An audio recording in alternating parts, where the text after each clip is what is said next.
Erica Grieder, thanks for being here. Thanks for having me. Okay, so we're here to talk about your book, but also what's going on in the Texas legislature. But let's start by talking about what we might loosely call the Texas model, which is sort of one of the things the book is about. You seem to see it rooted in kind of cultural and historical experience in the state, but also it has a big kind of policy piece. So why don't we start by you telling us how you frame the Texas model? How are you explaining this to the rest of the country? Okay, sure. Well, you can describe it really simply just as low taxes, low services. It's a small state system. If you want to expand on that, as Governor Perry sometimes does, you can say light regulations and tort reform. I never really get tort reform. That seems like a smaller part of the model to me, but he's the governor, so that's what he says. But that's the model the state's effectively had for its entire history as a state, and before that when it was a country, occasionally out of necessity, like no money in the state, so no way to have government money, therefore no spending. But over time it's become, I think, the basic approach for the state, and I think that Democrats in the state don't support it as strongly as Republicans do, but are closer to that model than their national counterparts would be. So part of the subtitle of the book is What America Can Learn from the Strange Genius of Texas. Is that what you mean by the strange genius? If so, disaggregate the genius and the strange part for me. I think we just put strange because if you're talking about Texas doing anything right, you have to say strange to sound credible to an outside audience. But no, I don't think that's I think it's an approach that's worked for Texas. I think that in some ways it's the United States' approach relative to, for example, a rich democracy in Western Europe. And they often look at us as the US looks at Texas, or have some of the same beliefs about what we're like. I think that other states could use the model. Some states might not prefer it, and it might not be good for them. It's kind of a model that, to my mind, emphasizes accessibility, openness, and growth. So for a state like us, which has been a state with a lot of population growth decade on decade, with a lot of need for economic growth, it's been a model that's worked for us. Now, part of that has to do with the population growth helps in conjunction with the regime keep labor costs down, right? Sorry, what? Low labor costs is part of the growth model there, right? In terms of population growth and how the model works. Well, I think it's been part of it historically. Certainly, that was true of the entire South for a lot of the 20th century. That cheap labor was part of why you'd come here. It's less true in Texas today than it has been in the past because the state's been catching up, and because we're now a state where, although you can find pockets of regional variation where there is a lot of low-wage labor, and in fact too much minimum wage labor, the state as a whole has almost the same per capita personal income and household income as the national average. You mentioned regional variation, and another part of the title of the book is big. As you go out, you've been on a national tour. It sounds like you were opening for the Black Crowes or something, but you've been talking about the book to the national media a lot in the last couple of weeks. How much do you find you have to flatten out the internal variation of the state to give, sort of the quick explanation of the book? It's been a balancing act. I think that it's something, when I'm in Texas talking to a Texas audience, we have more room to go into detail because people know the state differently than the national audience. And occasionally the national questions are really, really top-line questions, like people still think it's just oil derricks in everyone's backyard and cowboys roaming around, which is not true. People think it's mostly rural, which is not true. We're about 80% urbanized as far as population. So it's been, I've tended to defer to the kind of top line explanation and then get into detail if somebody asks. I want to come back to that in a different kind of way, but I want to ask about the other piece then. Talk to me about the kind of cultural part of the argument and how part of what it seems to me you're explaining in the book, and actually you spend a decent amount of time doing this, are the cultural and historical roots of contemporary Texas. What led you to pose it that way and unpack that a little bit for me? How does that work? Sure. Well, I guess I'd start by saying that we think about what's unique about Texas in largely cultural terms. That this is a state where you believe in bootstraps and you believe in independence and self-reliance and community spirit and neighborliness and so on. And I think that's true. I think it's a big component of it. I don't think it's only cultural. I think that there's a pretty extensive constitutional and legal structure underlying that. And I think, in fact, part of why you see the state having the model it has today is because we had certain laws when we joined the Union, which is not true of a lot of states because we were a country before. And then because we have a constitution that effectively establishes this kind of model as the framework for what the state government can and mostly can't do. But then beyond that, you have this cultural dimension to it. Culture, of course, is just a collection of ideas, right? And it's the habits and norms and assumptions about how society should work that we see in Texas, which occasionally doesn't map onto national norms or is a little bit striking from a national perspective. So something that we're used to in Texas, for example, is this sort of default obsession with business and the economy in every context. So if you're talking about higher education, talking about the arts, you phrase that first as, we support the University of Texas because it is an important part of our economic development. It attracts investment and research and jobs. If you're doing the arts, you say the arts contribute $6 billion a year to the state economy, therefore we support the arts. There's not these more nebulous appeals to values that you might see elsewhere. But there are some other kind of value-laden things that are shot through. I mean, you talk a bit about individualism. I mean, do you still think, and the kind of frontier mentality, et cetera, do you think that's ultimately kind of about this economic kind of business orientation? Is there a...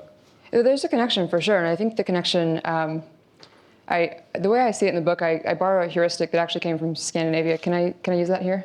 I think so. Oh, great. Okay, so there's this paper that came out. We'll bleep it out. We'll bleep out where you said Scandinavia if we need to. This whole section. But so basically, a couple of years ago, the Scandinavian governments put out a paper for Davos saying, here's the Nordic model of capitalism, here's why it works. And they gave this triangle that had the government at one axis, the individual at the second, and then the family in the third. And they say basically, in Scandinavia, you see a strong government-individual alliance. So they're not opposed to the family, but the idea is that if the individual can turn to the government for things like wage support, childcare subsidies, you have a situation where women don't depend on husbands for financial support, kids don't depend on parents if their parents aren't making a good salary, and the role of the family is somewhat diminished there. And by contrast, they say in Germany, for example, you have a strong government-family alliance, and there's less focus on being an individual in Germany, but there's a pretty strong relationship where the government will try to offset the effects of layoffs or of economic distress by paying for workers to stay employed, at least part-time. And then in the US, it's an individual family alliance, not contra the government, but we see family, or as I would say, and I say in the book, if you construe that third category more broadly to include churches, NGOs, civil society, and especially business, which has been the big one in Texas, then you see an alliance of these two things, the individual drawing support from outside actors, not contra the government, but with less tendency to refer to the government for solutions. The way you pose that leads me to want to ask you about another theme in the book. I mean, there's this tension in the book that seems to me to be kind of, in some ways, driving it between outside, the sort of American perception of Texas, and then what Texas sort of, what you're trying to say is really going on to some extent. Talk about this, and you say at one point in the book, and I'm paraphrasing, that the Texans are sort of super Americans, I think. Yeah, and I think that phrase has been used before. Yeah. It was maybe coined in the 50s by this famous article. The New Yorker, right. Yeah.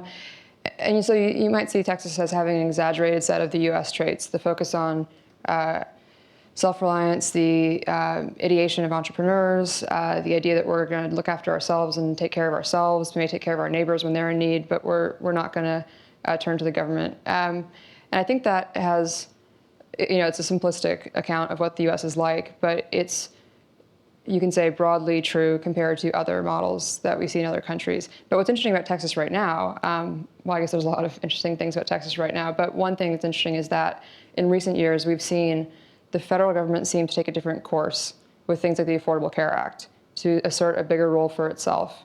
And Texas has been more distinctly counter that trend. And it's been having, obviously, a parallel or the contrary economic experience to a lot of states in the country during that span. How much of that, though, is political? Because, from maybe a Scandinavian friend of yours might argue that the Affordable Care Act, in fact, incorporated the private sector in a huge way. Oh, it was very generous to the private sector. I would agree with that. It gave them a lot of favors, I think. So in that sense, I mean, it seems like that breaks down a little bit in terms of the Texas response. But it also, and the contrast. it also involves,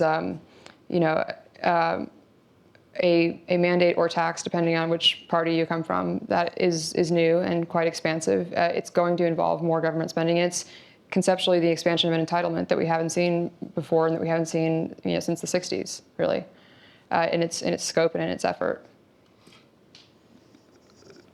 Tell me a little bit about why you sort of, the subjective position when you started to write the book. I mean, what made you want to write the book about Texas? Because it comes off to some degree as somewhere between an explanation and a defense. Yeah, and I read something, I think it was the New York Times interview, where you kind of said, well, I'm a Texan. Well, I think in that interview they asked if you're saying this about Texas because the book talks a lot about the state's weaknesses, are you getting a lot of flack from Texans saying don't talk bad about our state? Which is like, no. I mean, I think that we can all, as Texans, talk about our strengths and our weaknesses candidly and without fear of repercussion from fellow Texans. I'm not sure about that, but okay. I've been doing it for years, and it's been fine. It's been fine. I think when I started, I started the book from a position of a lot of cognitive dissonance, which is my usual starting place in life. It was just that I was working for The Economist then, and I was covering the state and the surrounding states. So I'm following the state economy, the regional economy, and doing state and regional politics and economic issues. And what I was reading at that point in the national news was just this litany of distress about unemployment, long-term unemployment, intractable seeming unemployment, housing crisis, financial crisis, and people just seemed to succumb to this feeling of uncertainty, anxiety, depression. I mean, it was a downturn, and so people were also depressed.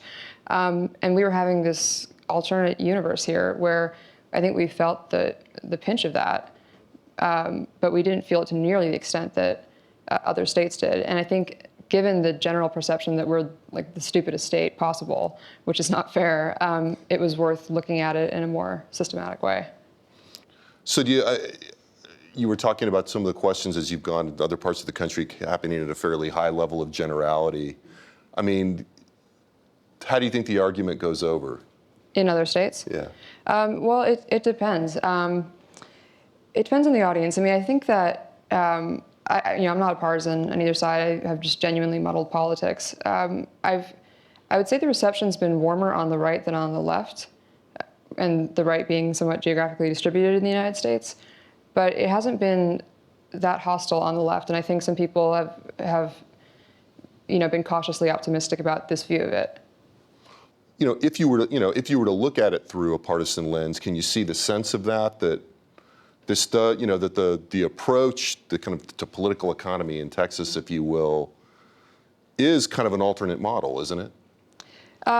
It's an alternate model to what a lot of progressives would describe. And so occasionally I find that if I'm talking to a progressive friend, I'm going a few rounds. So for example, on Medicaid,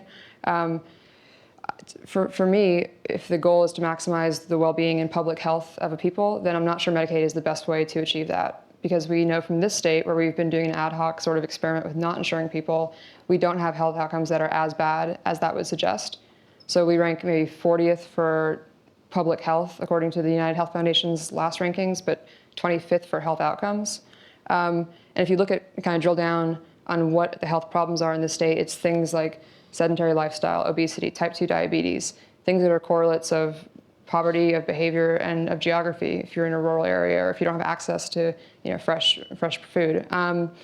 So I think from that point of view, if those are problems that are not going to be well addressed by the expansion of Medicaid, it's maybe a false choice to say we should allocate that money somewhere else. But I think that's the kind of thinking that I'm doing, at least. And I think when I put it in those terms after a couple of rounds, I don't get harmony on this, but I can at least get some goodwill that I'm not just out to hurt poor people. Yeah, which is I think the initial response sometimes.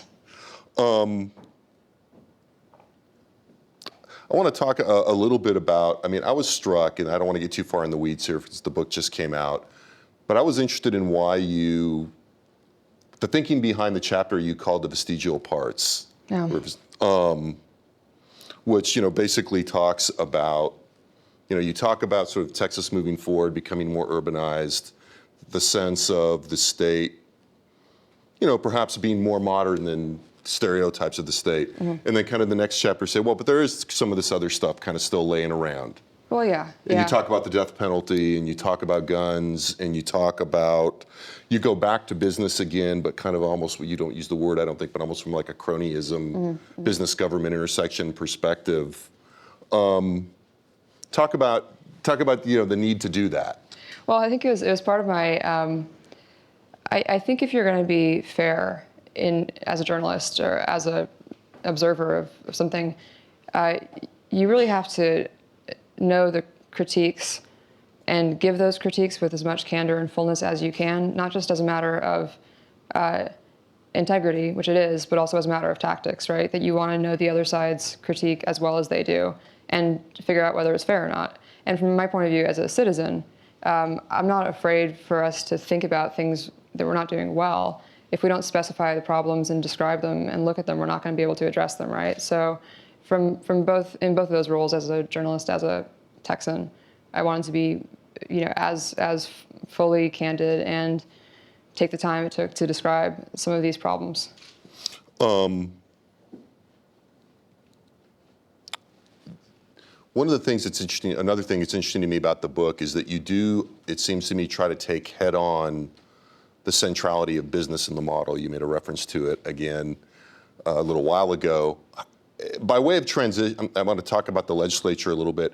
Where do you see that, sort of right now? Do you see that as kind of one of the most stable factors in the state? Is it changing? Yeah, it's interesting. I've given this a lot of thought. I mean, of course, I was with The Economist for a long time, and maybe it's because that makes you think very economics-ishly, like you're hammer everything's a nail. But it does seem like if you're thinking about business as an agent in society, there are certain advantages it has. I wouldn't call them virtues. I don't think they're normative, but I think you can say, okay, business, it's designed to do certain things, designed to exist sustainably, to make money, and there's a kind of transparency that you can derive from, here's what they're trying to do.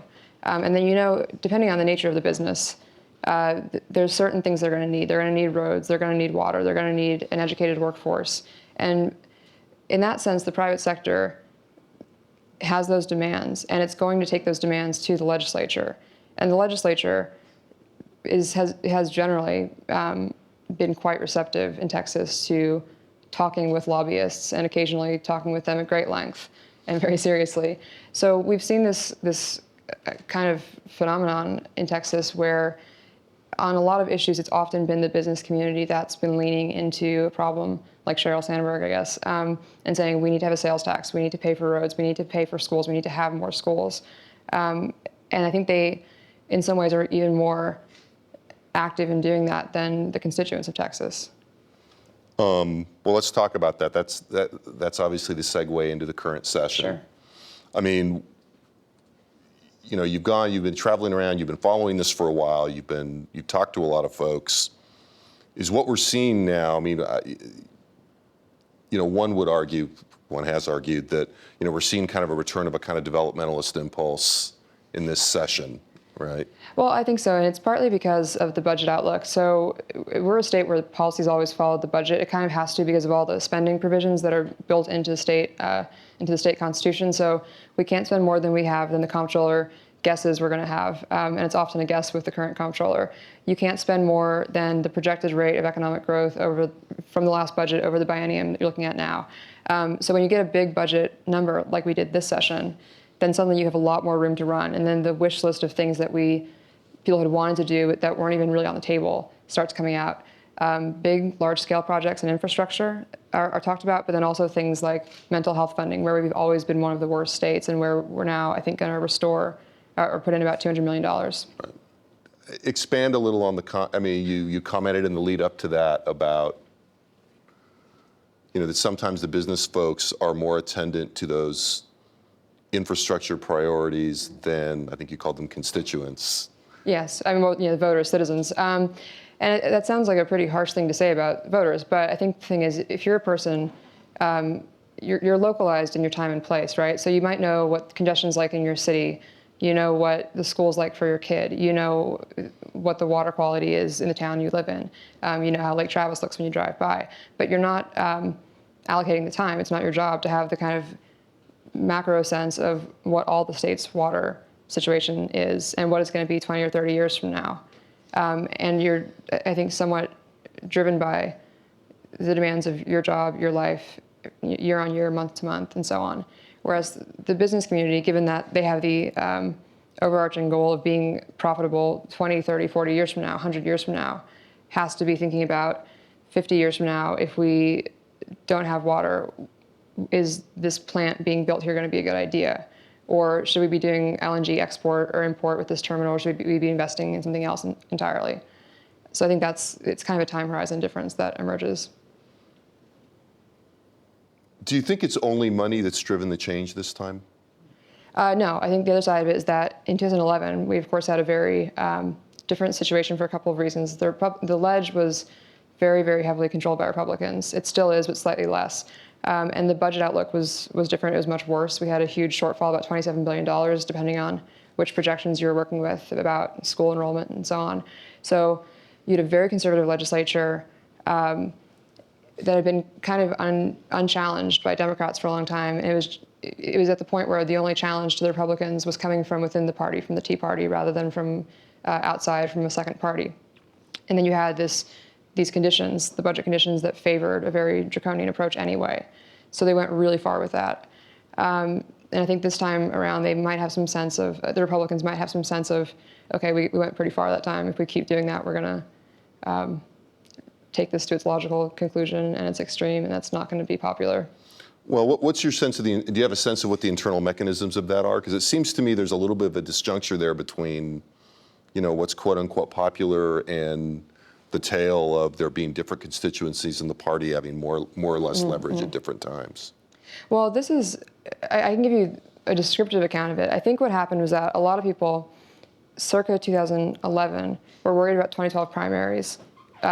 We're worried about facing a primary funded by Michael Quinn Sullivan, who's that Empower Texans PAC person. So I think that was the concern. That was who they were likely to be challenged by. Something similar is happening right now, maybe with John Cornyn in the Senate. He's running for re-election in 2014. Democrats, I think, have nobody who's said they want to run. So his most likely challenge is going to be from the right, possibly from Tea Party-backed people. But I think what we saw in 2012 was a lot of those primary challenges didn't work. Specifically, the biggest one to Speaker Joe Straus didn't work. I mean, he won that primary easily and came back in the ledge, and there was a lot of discussion about, well, Joe Straus is so moderate, we're going to make sure he's not the speaker, we're going to find our own speaker from the Tea Party group. And it just totally drizzled out. I mean, he didn't even have a challenge. He was reelected as speaker with acclaim, and he's been running a pretty good session, I think. He's been one of the strongest legislators in the ledge this session, the strongest. So I think that seeing some Republicans face that challenge and win might be instructive to other Republicans, too, who had worried about facing that challenge themselves. Well, to some degree, Straus went in a better position than all of the other two major leaders in the state. That's true, because you had Dewhurst having lost that very difficult and personally probably very challenging primary with Ted Cruz, and Perry having had that sort of, catastrophically brief and not very successful presidential campaign. So they were both a little bit on the back foot. Well, then let's talk a little bit about, well, actually, before I move on to politics, I want to come back to some of that too. But so what else are you seeing? I mean, what's your sense of the end game in the session as we sit here on May 2nd? The water thing has stuttered a little bit, but doesn't seem on, like it's gone completely dry. But what was, so to speak, what was that quote from Ritter? "A doorknob dead is the bill." It's funny because all session we've been watching, and it's actually been kind of boring, I think, for journalists because they've been mostly pretty peaceful in both chambers. So that's been distressing, obviously, for me personally. But just recently, you thought they were going to have this pretty bipartisan and relatively harmonious session. But I was in Fort Worth 2 days ago, and I was at a lunchtime talk, and I was talking about, well, we need to invest in water, but I think we're going to. The House is taking up the bill, and they're going to invest $2 billion in water. And I get out and check the news, and it's like, oh, apparently we're not because of some parliamentary procedure. And Democrats helped kill that one too, for whatever reason.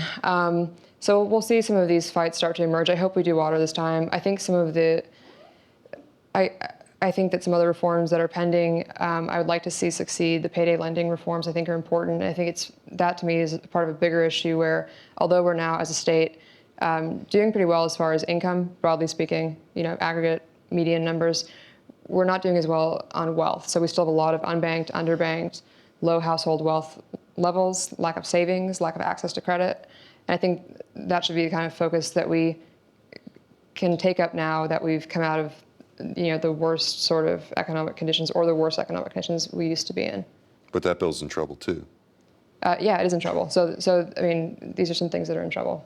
Okay, well, you didn't mention education, so talk to me about where education is, and just in this interest of fairness, I mean, I think what Sylvester Turner would tell you is they killed the bill because they're trying to make a point about education funding. Yeah, I don't know how I feel about making political points about education funding if the cost is funding the water plan that we should have funded years ago. But that would be Turner's argument. I think that Democrats have been very frustrated because there were about $5.4 billion in cuts to education in 2011, which were in some sense accidental cuts, because when we started this session, we had a surplus of $8 billion, more than $8 billion.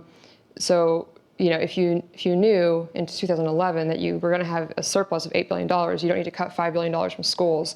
The comptroller's not going to send you a Christmas card this year. Well, she shouldn't, because I would send it back.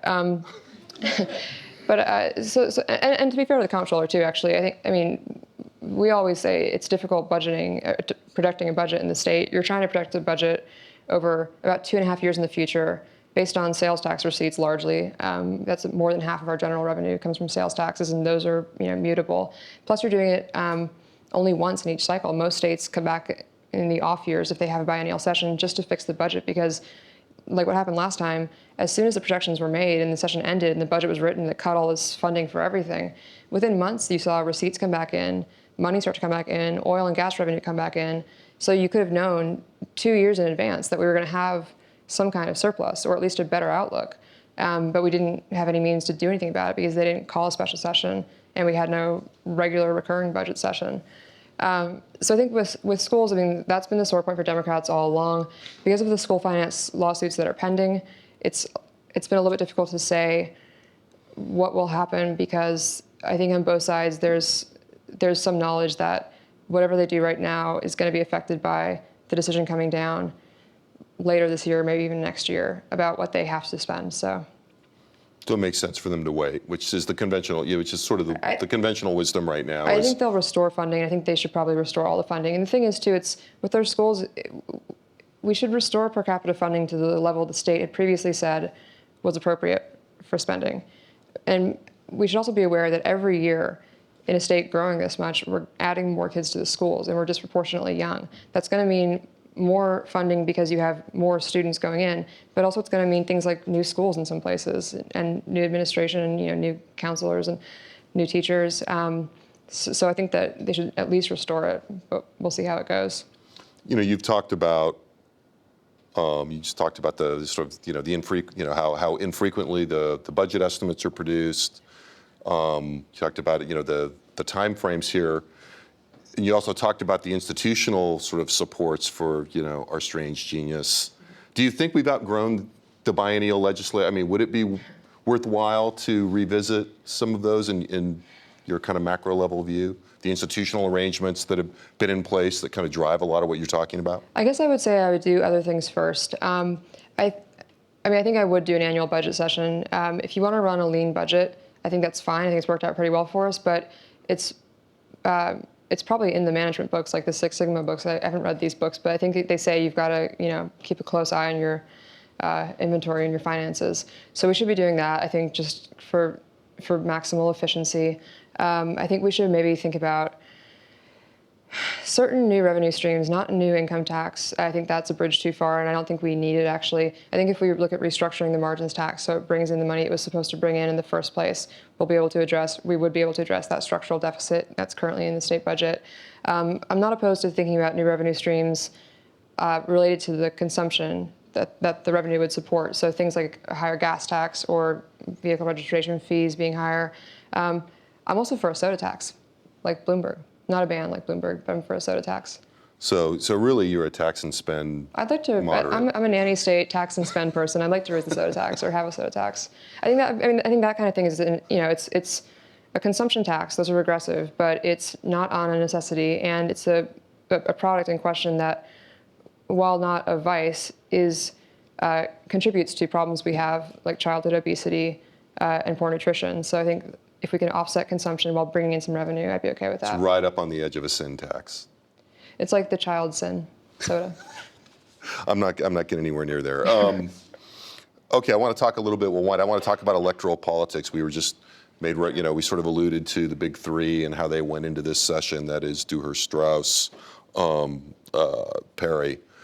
Handicap the 2014 governor's race. What do you think? Who's going to run? Who's not going to run? What does it look like? Who should run? I predict Perry's not going to run for re-election. He already was the longest-serving governor of the state in 2010 when he was last re-elected.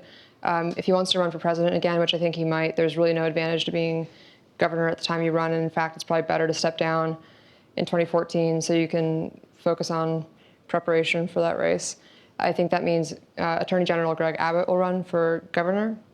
On the Republican side, almost certainly win. He has a lot of money already raised. And I think on the Democratic side, the name we keep hearing is Wendy Davis, the state senator from Fort Worth. She drew a 2-year term at the beginning of the session, meaning she has to run for re-election for something anyway.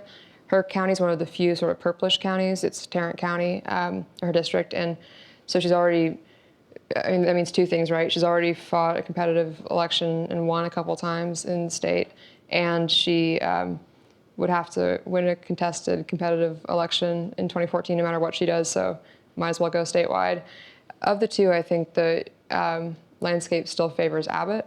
And then the rest of the ticket, we've seen a few sort of traffic jams for the Republican primaries.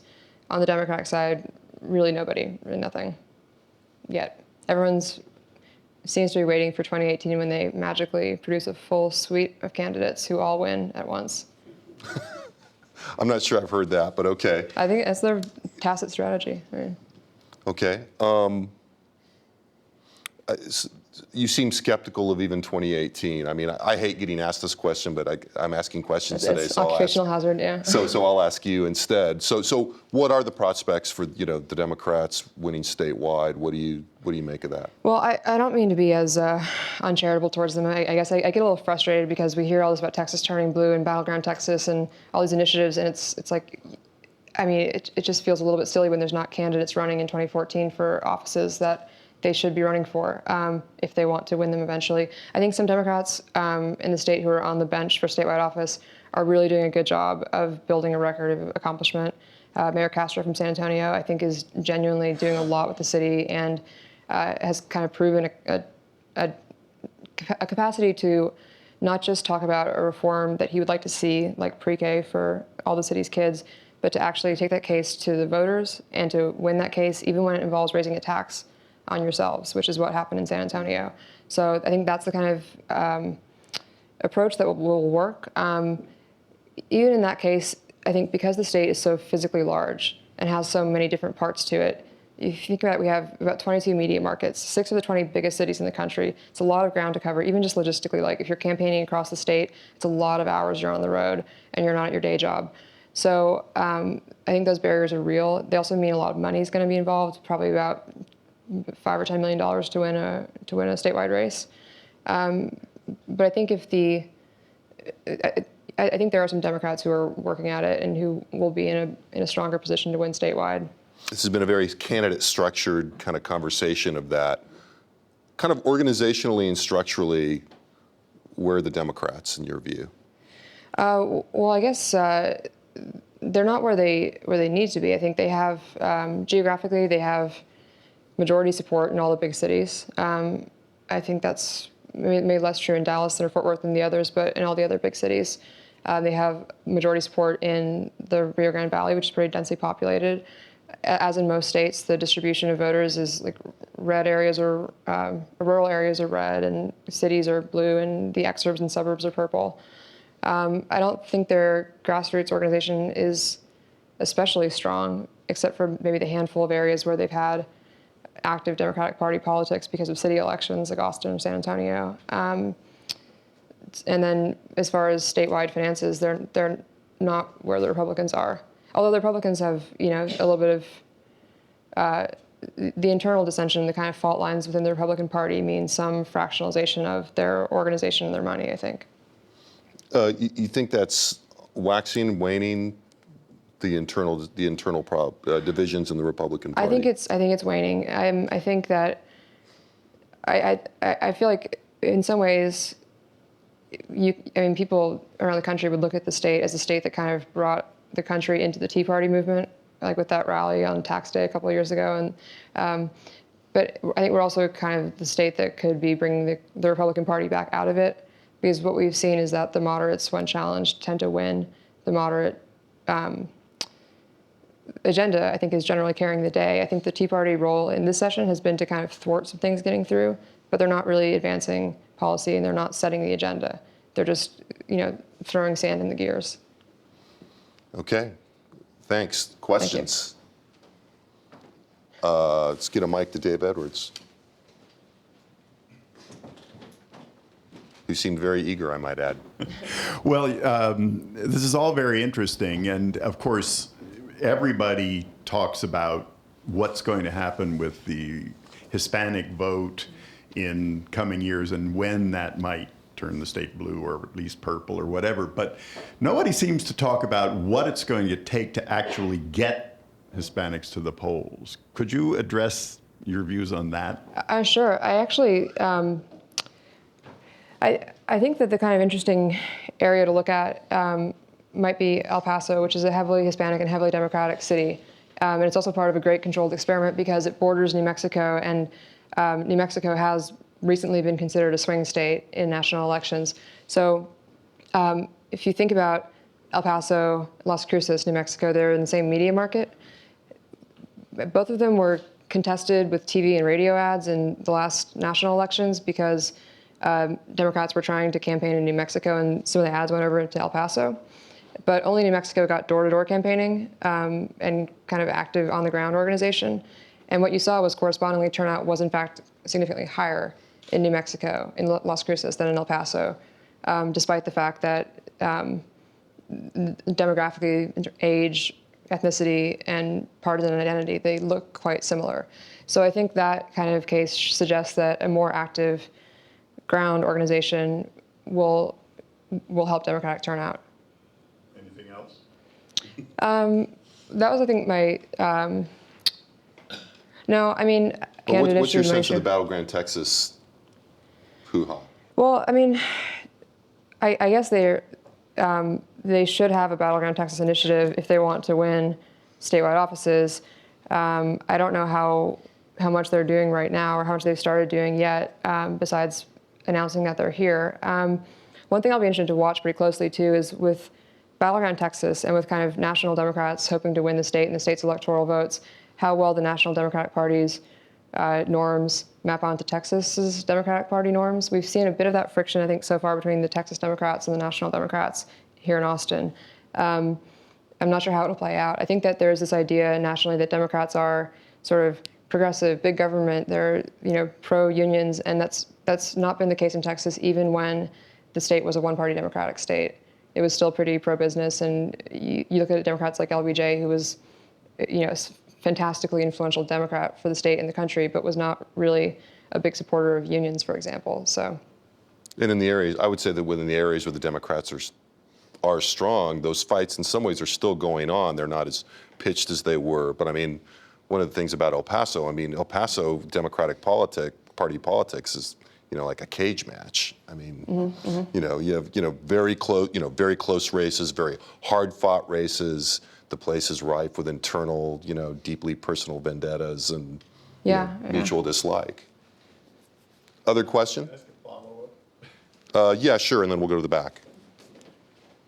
Well, you haven't said anything about policy possibilities in terms of mobilizing Latinos, but there's this view nationally that Hispanics tend to be kind of bourgeois, or at least wanting to be bourgeois, and that Republicans do a better job of appealing to that side of them, whereas Democrats, in a sense, are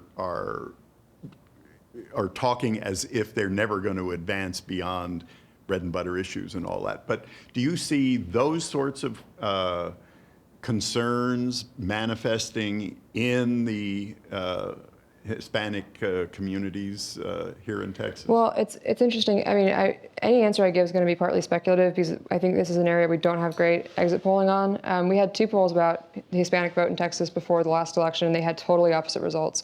One of them came from the Base Lice pollsters, and they're conservative leaning, but they they had the overall results like correctly pegged the week before the overall Obama-Romney split, and they said there was going to be a very narrow Obama advantage among Hispanic voters in Texas, like 51-48 or something, which was totally not the case in the rest of the country. And the other poll, I think, was Latino Voices, and yeah, and they had the kind of split that we saw nationally in exit polls, like 73% for Obama, 24% for Romney. So looking at that, I felt like we really couldn't say anything about the Hispanic vote in the last election cycle. And we have seen it in Texas that the gap has not been as big between Democrats and Republicans when we've had exit polls as it has been in other states. And I think that's partly because the Republicans, having looked at the demographics of the state and having this, for whatever reason, not having had the same punitive approach on immigration as other Republicans have had in other states, including nearby states. Having had this focus on small business and entrepreneurship, which is another thing pollsters tell us is a concern for Hispanic voters, they've had better outcomes with Hispanic voters than national Republicans have. Whether that's changing, I think we can't say because we don't have the polling data for it. So does that answer the question? Yeah, except for turnout. What about all the people who don't turn out? Are they not turning out for some reason other than not having? Well, for a couple of reasons. I mean, a lot of them are young. Hispanic people in Texas are on average younger than Anglos in Texas. Like if you look at the kind of age brackets and ethnicity, it's like kind of two inverse V's going this way. We know young voters don't vote at the same rate that older voters do, which is a kind of perennial sore point in American politics. Partly it's due to poverty and education, which are also correlated with voter turnout in the United States and registration. Partly it's geographic. If your Hispanic population is concentrated in certain parts of the state, South Texas, those are areas that aren't going to haven't had competitive contested elections. So if you know the election result's kind of a foregone conclusion, the Democrat's going to win, the same guy is going to be reelected, I think that naturally reduces voter turnout, not for reasons of apathy or disengagement necessarily, is just not so suspenseful to vote in an election where the outcome's pretty clear. Interest. Yeah. In the back. From your perspective at The Economist and the Texas Monthly, would you say the level of corruption, the culture of corruption during the Perry era is greater, less, or about the same as previous modern Texas eras? I think I think you could say that the level of cronyism has gotten steadily more concentrated in the Perry administration because he's been there so long. I mean, over time, you just have more time to make these appointments and to do these kinds of deals, right? But what's interesting about it to me, or what's kind of thought-provoking and counterintuitive, and I'm not sure how I feel about it, is the fact that a lot of what we describe as corruption, or what would be described as corruption, is not only not considered corruption in Texas, but is kind of considered good government. So if you go to the ledge and you have somebody who's a legislator / business person, and they're meant to all be that because we have a part-time legislature, they make peanuts, right? So it's kind of, the presumption is you have a job if you're in the ledge.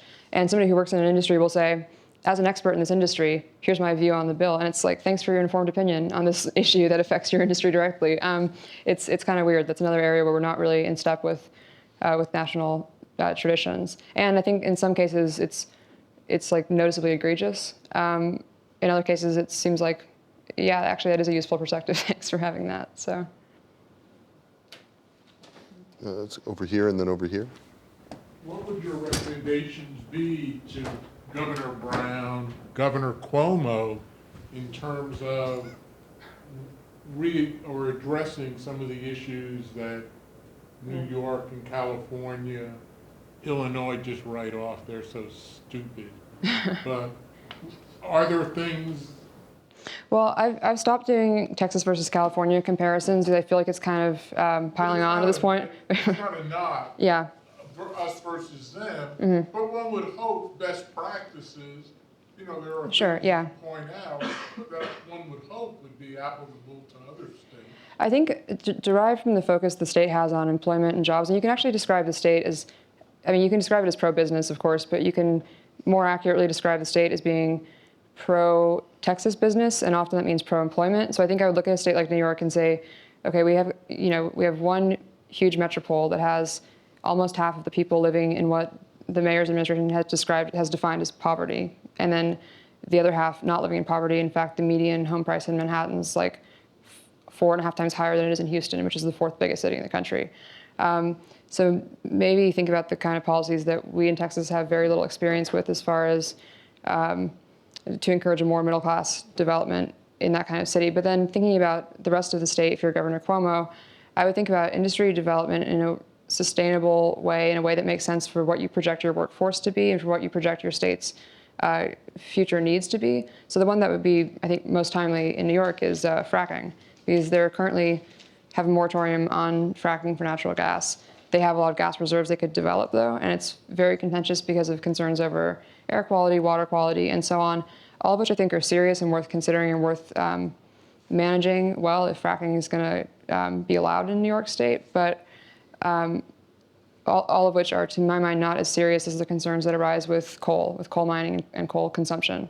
So that's an area I would suggest they, in particular, look at going forward. My question is, are we likely to have guns on campus legislation passed by the legislature? No, I think that one's done this time around. I think that we were not going to have. Well, last time when it didn't get through, I think they thought it would get through because the ledge was so far right that session, and then it eventually kind of fiddled out because people realized it would cost schools more money to have the insurance they'd have to carry as universities to have guns on campus, which is like a very Texas-y plot twist. But this time around, I think that it was filed. There was some kind of discussion about it, but it wasn't quite as enthusiastic. And at this point, it seems to have sputtered out as an effort. And I think on guns, we're not going to further liberalize gun laws in the state at the moment. We're doing that sort of kind of PR stunt of trying to attract gun makers and manufacturers to the state. But if you look at polling data, and actually if you look at Jim and Josh's polling data, you see things like about 80% of Texans either strongly or somewhat support the idea of closing the background checks loophole. If you look at CHL registration around the country, we don't seem to have a very high rate of gun ownership per capita, using CHLs as a proxy for who has guns in a state. So I think that we're not going to see that bill go through, and we're also not going to see a huge gun renaissance in the state or on campus, unless that guy who's printing 3D guns starts distributing them, which is here right now. Josh in the back. So looking ahead, how resilient do you think the Texas model is given the demographic shifts, the in-migration, in the next 10, 15, 20 years? I mean, it's a book about culture and history. Is the acculturation process here so strong that we're going to stick with the Texas model, or is this something that's going to sort of slowly dwindle off into something else? Have people ask a variation of this question a lot, and often it's phrased as, well, if all these Californians are going to move here to try to find jobs, what if they start voting for California ideas, and then we become like California? I think the deculturation factor is real. I mean, it's a self-selecting group of migrants, right, domestic and international, who come here for reasons, not that they love the model so much, therefore they move to where the political philosophy is most aligned with theirs, but they apparently see some value in how things are going in the state. I think that because of the state's growth, and ironically because of the state's success with this model, we've created the need for some tweaks to the model. So some new investment in infrastructure, more universities, more schools, like I was saying before. If you add 4 million people to a state over the course of about 11 years, we're now 26 million. It's about a 20% increase. That's a different playing field than it was quite recently. I don't think that means we need to abandon the model or that we're going to even see substantial changes to the general thinking. I think we'll have this generally low tax, low spending approach for a long time. But I think we might see some changes at the margins to make the investments that you need if you're becoming more of a knowledge economy than a resource economy. I think with that, we're going to say thanks for coming, Erica. Thanks for having me.